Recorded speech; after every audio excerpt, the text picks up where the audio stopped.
ladies and gentlemen, the President of the Republic of the Philippines, Mayor Rodrigo Roa Duterte.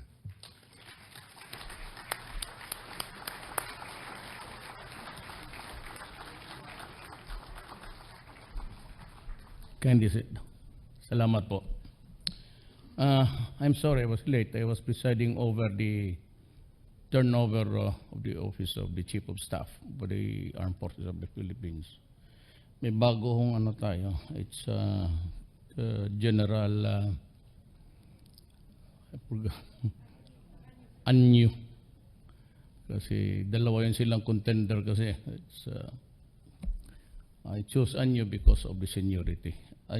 Of course, pursuant to my promise during the election that I would never tinker in the selection and promotion of military officers. I would also have done it with the police. Hindi kakasali dito itong the following topics that I would like to say to this audience. I would have also allowed the police to have their own, mayroon silang promotions board something. But can I have the, you hear me very often and always, and I say, and I will complete the story, para wala akong tataguin, sabi ko, putang ina ninyo, papatayin ko kayo because you are destroying my country. And I said, those of you who are depriving us of the youth for the next generation, talagang papatayin ko kayo. It's a statement. And that is all there is to it. Now, why?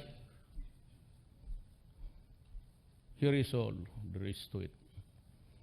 This is the drug industry in the Philippines.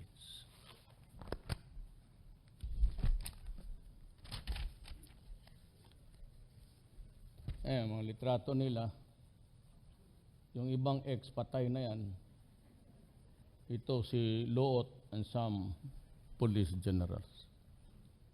When I knew that the drug problem was serious, and with it the corruption of the entire government, I knew that it was something that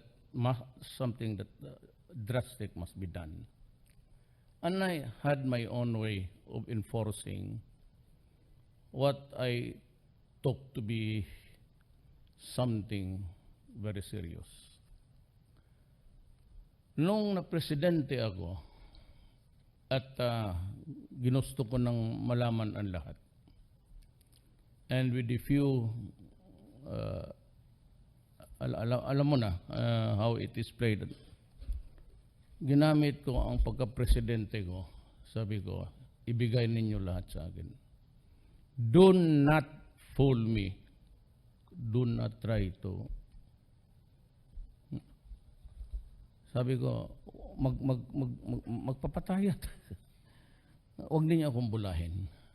And so, ito sample lang ito. This stick, ba't yan?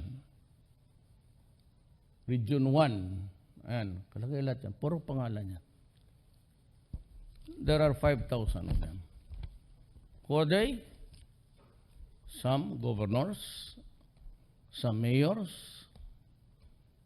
policemen, a few military men, a lot of barangay captains.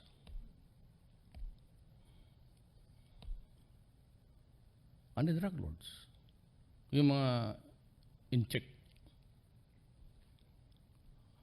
So I was really horrified. So when the final listing came, kasi sabi ko, it is not good to make public the name of a person, tapos sabihin mo lang na nagkamali ka. I had that, mistake when, pero ako rin, I was the one who tried to, wala akong nakita kay Espino. Putol-putol yung, and so I had to apologize.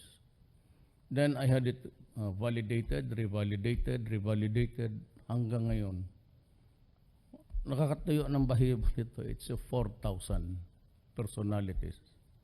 Nandyan lahat.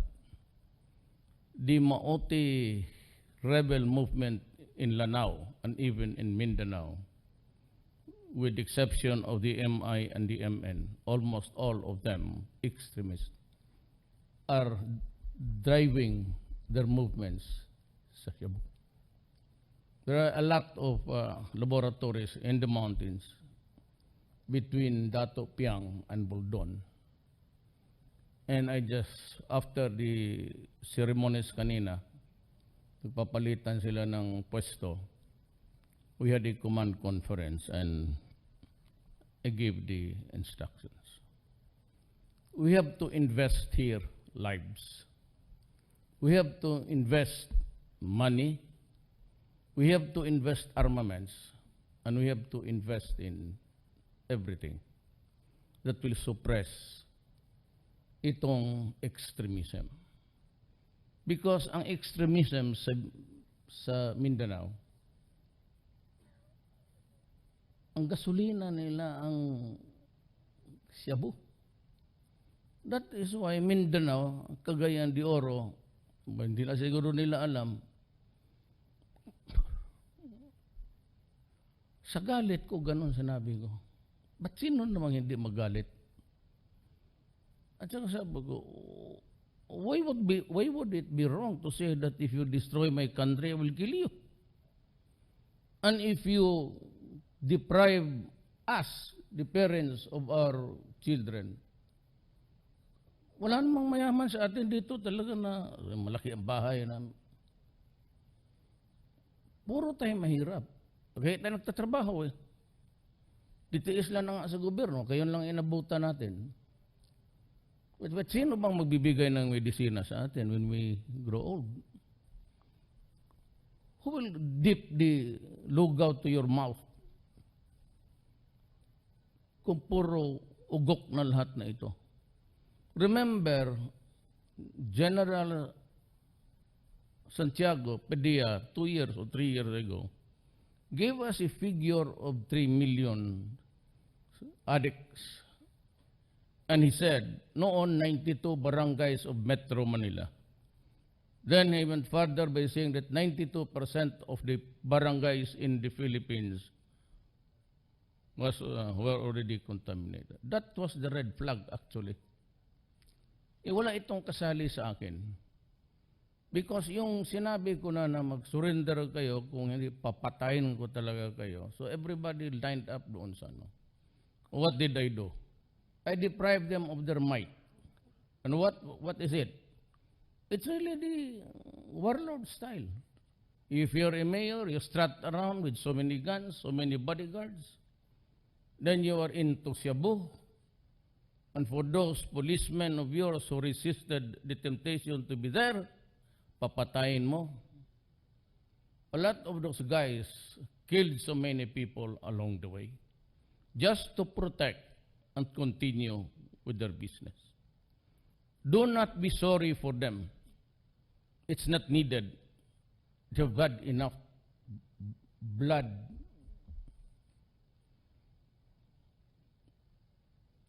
Kaya ako,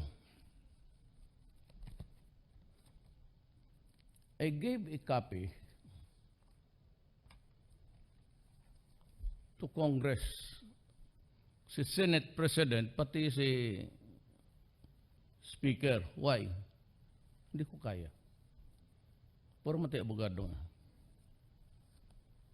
Hindi ko talaga kaya. Na ito karami. Sabi nila pinapatay ko. Wala akong panahon. I'm getting emotional, but I would be running out of time even to kill them. And of bullets. You know, if I file a case, sabihin mo file a case, I have to build a case. Because, alam natin, it is an instant crime. Either you have it in your position or control, or it is not.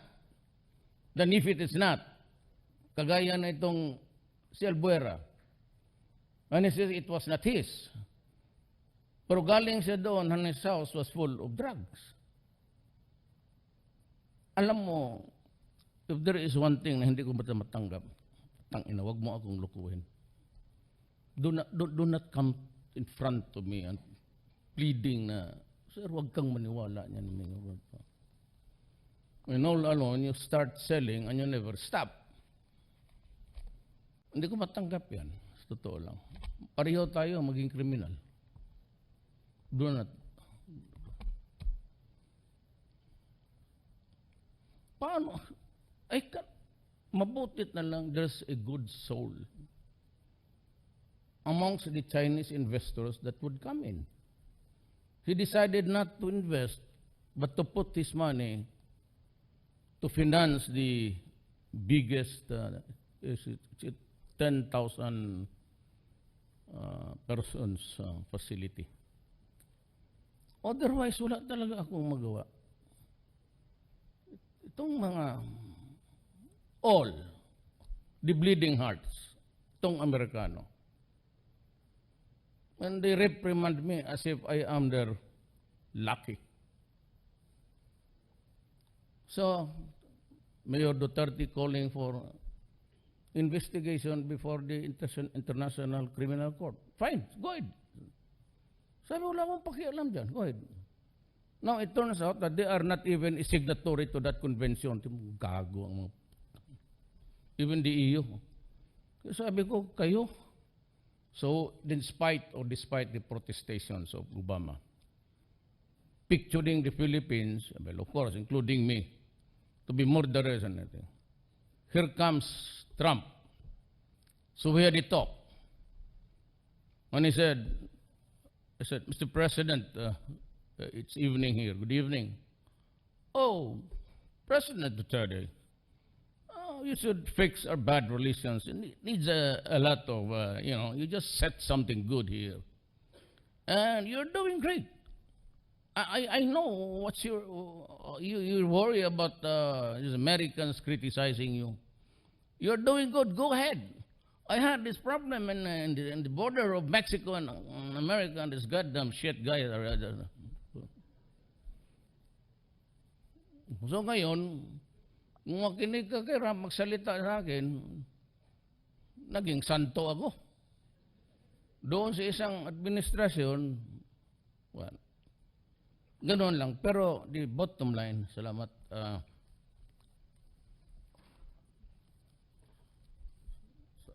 Sa Air Force ka ba? Hindi, araw-araw kasi magpalit yung aid ko eh. Navy, Air Force, Police.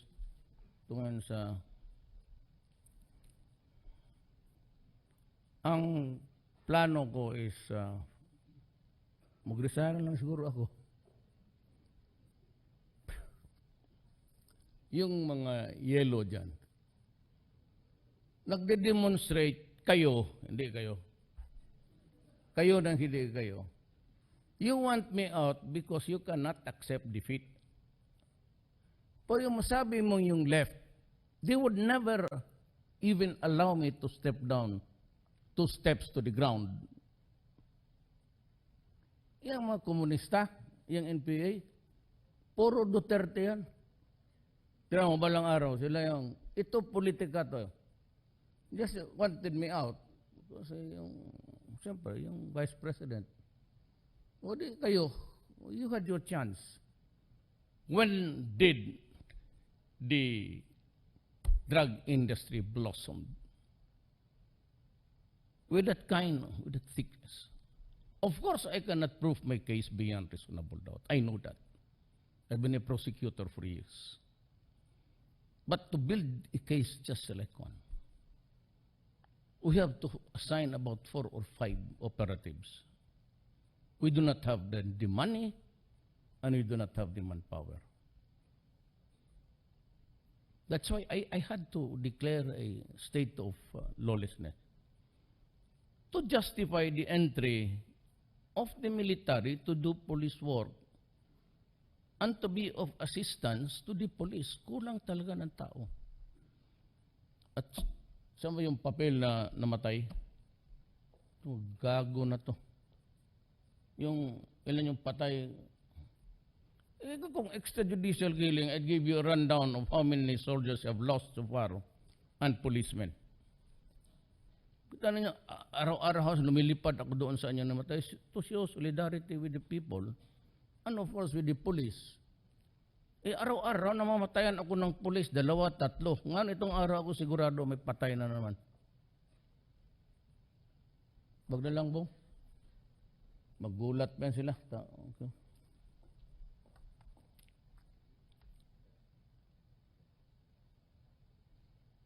Kasama talaga ng lagay ng panahon ng Pilipinas. Totoo lang. So far, I've lost 58 sa police. I've lost 54 sa military. If that is extrajudicial killing, why would I allow my men to die? Why don't you just shoot them by Barrett? You can hit him a kilometer away. That's the characteristics of that gun. Wounded is 233. My God. Kaya ako, sabi mo, bakit galit yan palagi si Duterte? Masakit ulo ko palagi. Kita mo naman doon man. I know, you might characterize this as, kung ito kidnapping lang, kagaya dito, Manila 6 or 4, ganon, okay lang. Kasi ang style na dito, pag kidnap na yung in-check, patay na yan. Kaya magbigay ng pera yan o hindi, patay na yan. Kaya kung ikaw mag-kidnap, sabi mo asawa mo, huwag kang bigay, hayaan mo. Magsindi ka na lang ng perdon ng kandila. Malaki mo yung... Kaya ako galit because it is not a simple police matter. It is an assault sa bayan ko. Na pag ang bayan ko na ganito ilagay mo sa talagang alanganin, we will come up with a failed state. If I do not interdict now, at kung matakot lang ako ng demanda yung ICC na yan, well, I will rot in jail. And so, that is my contribution to you. To protect your sons and daughters. Look at the crime rate of Manila before I became a president. Tignan mo. Rape dito, rape doon, pasok dito. At least ngayon, namamatay yung gago. Pasensya kayo. Ginusto ninyo yan. Now, sa totoo lang, yung early onslaught, yung 3,000 na pinagreklamo nila, hindi amin yun. We never had, because at that time, I had to talk to the entire command. You must remember, do not be offended, because that is really true. Initially, I fired several generals. And before I became president, 2 weeks before, bakbakan na dito, patayan na. Look at the records. Do you think we will waste time torturing a person by wrapping him with what does that indicate to you? Torture. Why? Must be some information. What information? Sinong sinabihan mo na sabit ako dito? That was the vow. Of course, totoo yung may enkwentro at totoo rin may talagang sinalvage. Talagang yung pinatay without nihinuha.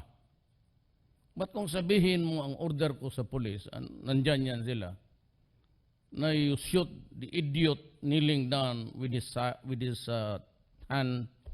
hands tied on his back. Di ako gagong ganun sa kaabogado ko. I said we are fighting a war. It is an assault on my country, and I will not allow it. Go out and destroy the apparatus of the drug lords. At ilang beses ko sinabi yan, time and again over TV, go out and hunt for them, arrest them if possible so that we can get the information.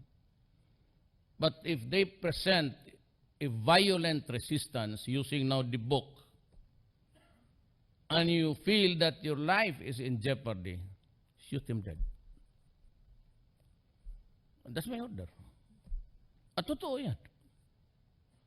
At yan ang gagawin nila. At pag hindi nila gagawin, ako ang babaril sa kanila. Huwag ninyo akong laruan. Magpapatayan tayo dito sa bayan na to. You know, I run for the presidency. You know, lahat naman kayo. Wala ang pera. Well, yung PDP was moribund, and but it suddenly came alive. And to the surprise of it all, I won. Imagine yet na ganong kataas. What does that indicate? What did I say to the public? You elect me president, then I will corruption. And I will give you a respite of these so many generations of corruption in this country. We are like a plane on the verge of a takeoff and yet cannot lift. There is no lift because of corruption. Yan talaga ang totoo dyan. Everywhere, including sa baba, local governments.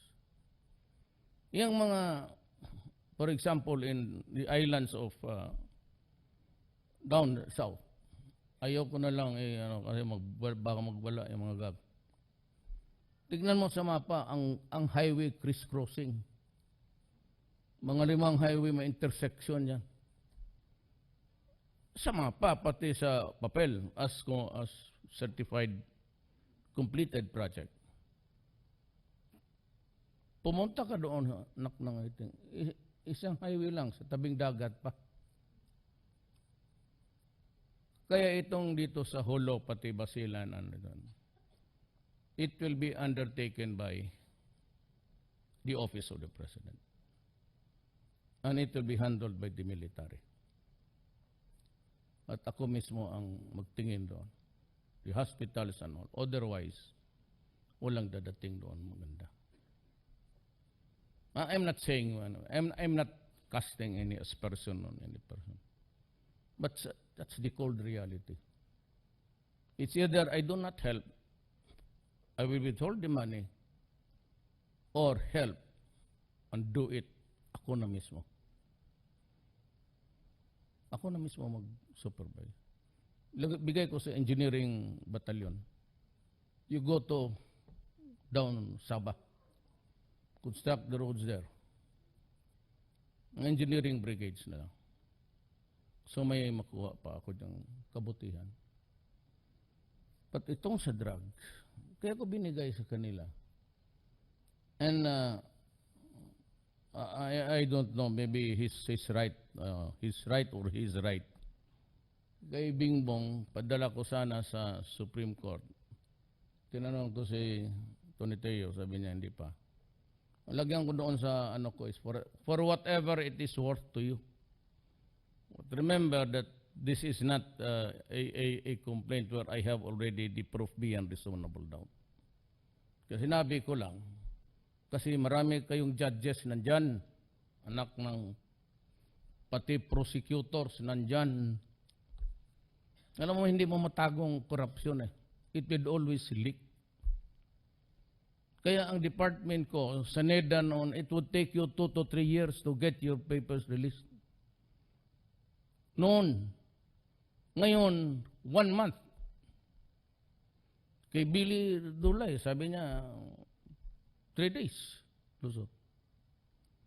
Alam mo, kasi yung the longer they squat on the documents, pera-pera talaga yan.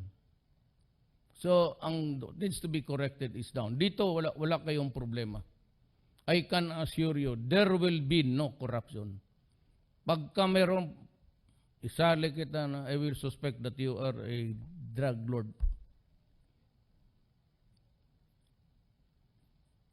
Dito sa akin, okay kami. There will be no corruption. I will assure you, 100%. Ang crime, ang problema, ang corruption sa droga, ang mas malawak.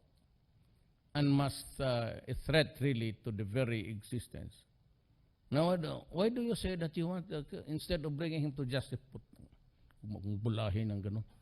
Katagal ko. Piskal ako ng isang kaso ko, lalaruan ka ng abogado, aabot kami ng siyam-siyam. Umalis na lang ako pagka-piskal, nandiyan pa yung kaso. Ang bulahan ng gano'n. Hindi na, from whereof I come, you should know. Huwag nga tayo magbulahan ng gano'n kasi you build the case. Kaya ako, basta may warning lang ako. Do not destroy my country. Alam mo, I will ask you, hindi what is the rule of the law? What is the role of the law here? Now. Huwag yan ang rule nga you. I'm asking you for the oath. What is the role of the law? Knowing fully well how fast we can produce a conviction. Up to the Supreme Court. How many years? Well, they are playing, they can maybe band, tapos maglaro. Yung ganong style nila. Pag nakapiyansa ka, may abogado ka, magagandang high-profile na abogado. Sige. Tapos maglaro ka, uli. Pati yung abogado mo, isali ko yan. Ganun yan na kasi this is fit for something like talagang staggering.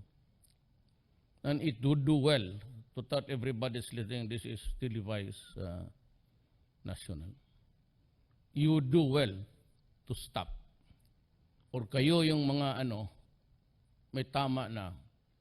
People now can walk the streets unafraid because walang nag-i-standby. Umalis kayo.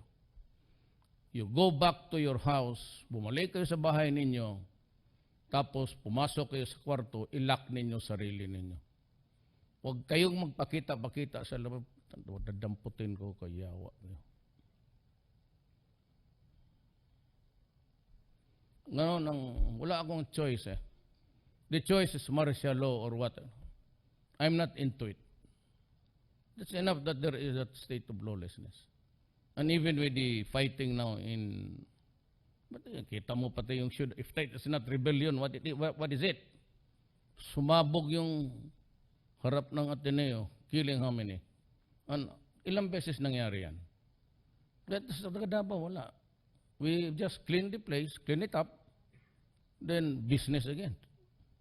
That is the life in Mindanao. So the MILF is willing to talk. So they have stopped waging a war. The MN, Sinor, meron silang dynamics with the MI. So he wants a separate talk. But he has stopped fighting government. Itong mga extremists ngayon, ang bagong problema ko, and I hope that it would not come during my time. Because if they lose the land base, the land mass in Aleppo and Mosul, and the IS with their backs against the sea, they will look for another territory. And ideally, it is Malaysia. Alam ng police, alam nila yan. So yung hijacking, hindi na natapos-tapos dyan. So I met with Widodo and Najib. How can we stop the piracy here? Well, so we allowed ourselves that we agreed that if you are hijacked in the Malaysian waters and there is a chase across the international waters and you enter the Philippine waters, they are free to continue the pursuit. Sinabi ko sa kanila, sabi ko kay Widodo, kung talagang you're about to escape, kung di pasabugin na. If they cannot be captured, pasabugin mo. How about the hostages? Di pasabugin mo rin. And you're not supposed to be there. There's a warning and good that there is. Ang Amerika, nagsabi, there's danger there, do not go there. Good, because talagang totoo. Kikidnapin ka lang rin, tapos luglugin ka sa harap ng kamera. But in dealing with them, what is the role of the rule of law there? Let me ask you. Pati yung mga sundalo ko, kung mahuli, yan ang isunod po doon. And why would I allow my government people to make the supreme sacrifice? And here I refuse. Sabi ko nga, I'm using the son of a bitch, creating trouble for my country. You not only destroyed a few people, you destroyed the whole of the Visayas. And another idiot who is now dead was responsible for the contamination widespread sa West. I would say that I may be opening myself to, but somebody has to do it. If it behoves upon me to I will do everything to prevent my country from being fractured. If we cannot give, you will remember me after. May isang Maranao tayo dyan. He's my brother. He's the presidential advisor for the... If we cannot give the setup of federal type, forget about peace. We will lose Mindanao. Incessant fighting. Finally, magsabi tayo, sige, walay na lang. Then we will have like the Balkan states. Territory. Because the Visayans would not also like it. And ang mga Bicol, I'm going there for the federalism. Itong sila sa fight against crime, back, Jimenez, Makati na ang they will not allow this is a topsy-turvy place. Do not ever think that there is no trouble in Mindanao. There is a war going on. My soldiers are there in the Republic of the Philippines. They are fighting now. Hanggang nga nagigira pa sa ulo. And many died. Magsabi ka, how many soldiers? 100, 200, more than. Siguro in that course of that fighting, during my term, baka I lost about, whenever I fly there, just to condole, I lost an average of 9.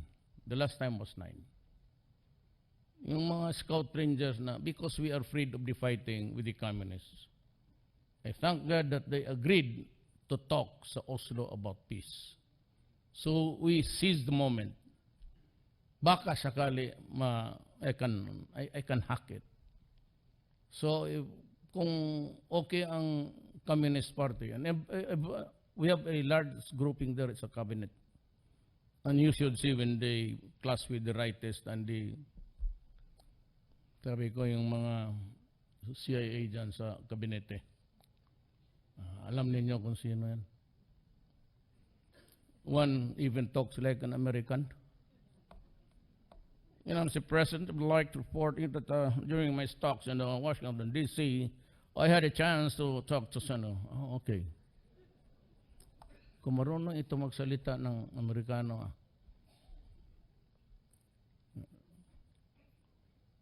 So, ganun ho ang order ko talaga is to destroy. Because my firm belief, my honest assessments sa bayan ko is it's going to the dogs like the Latin American countries. Ian Grillo, who wrote The Gangster, wrote about how the Latin American states failed, including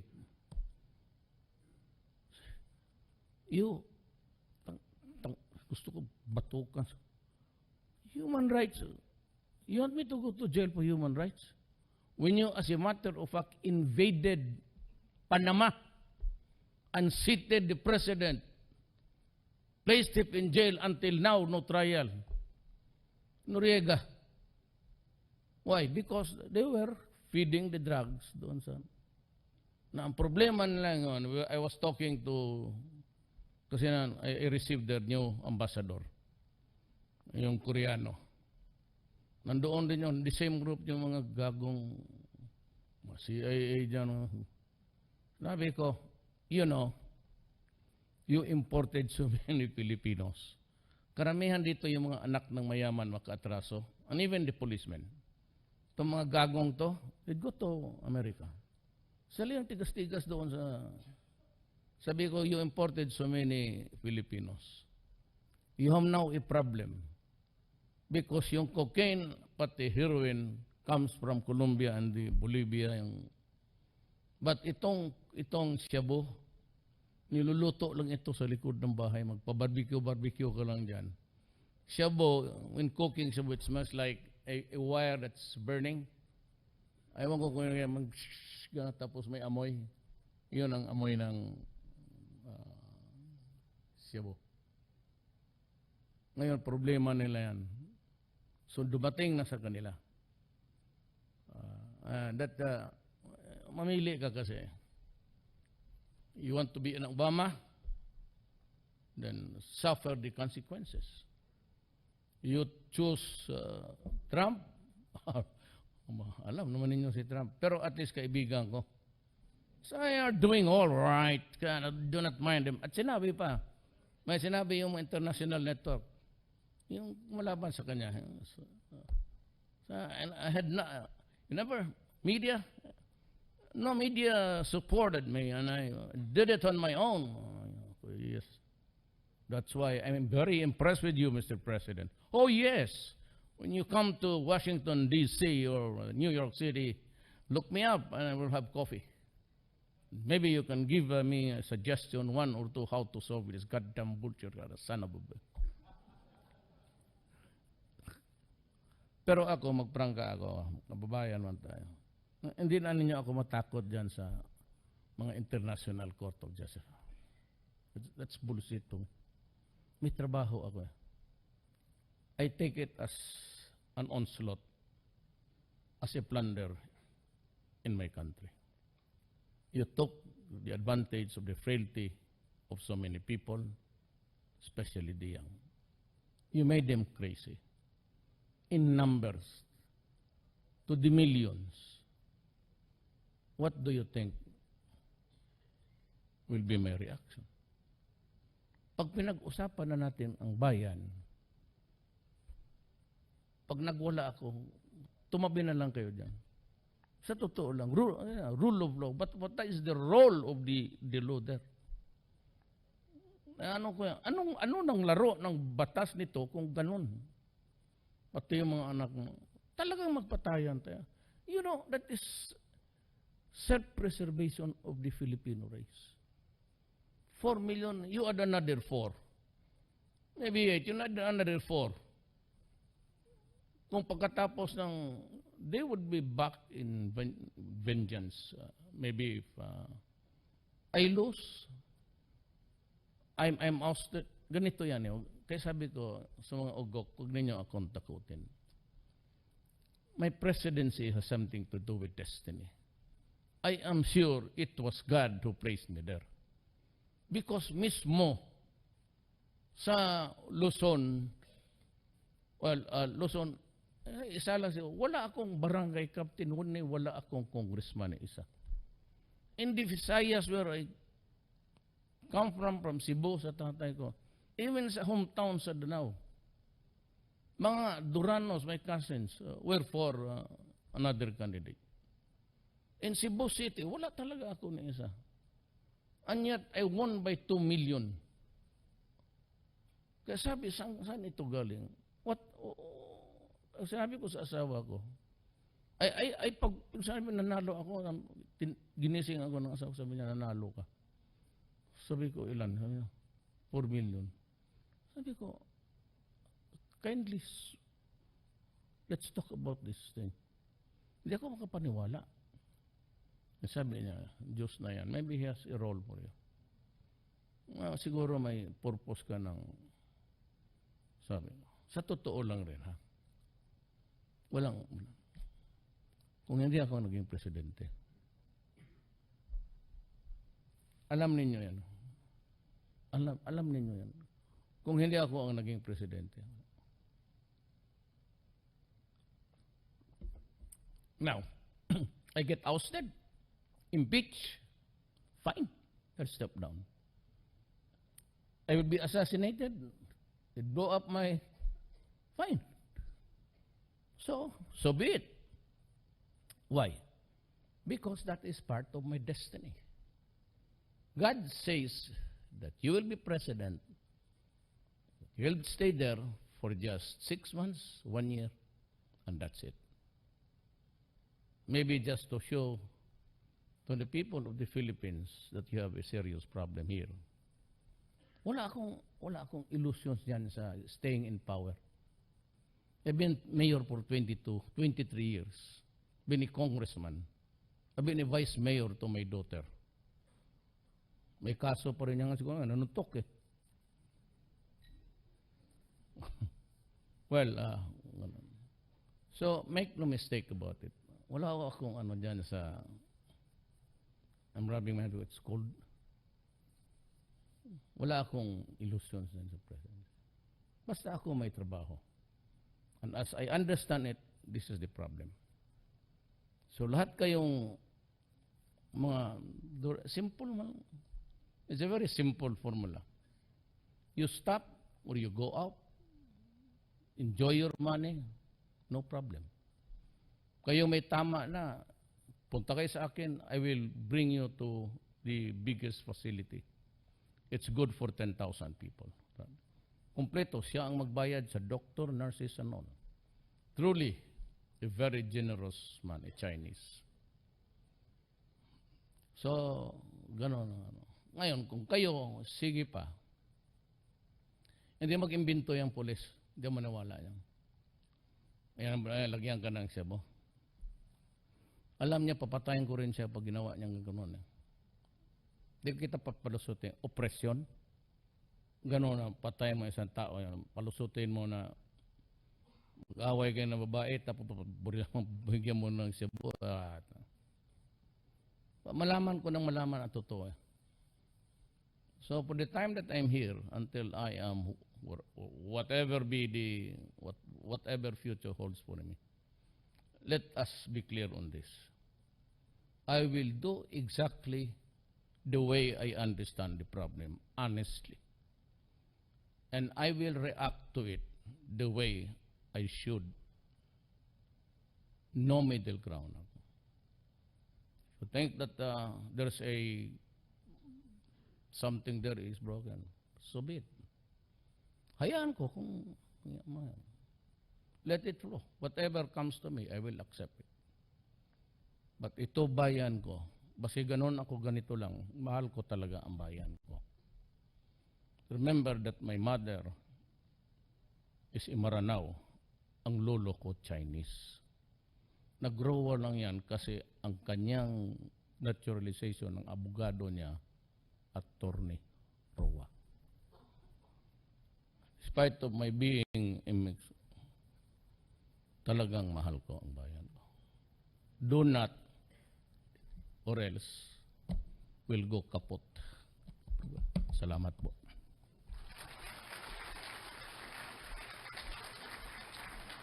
Thank you so much, Mr. President.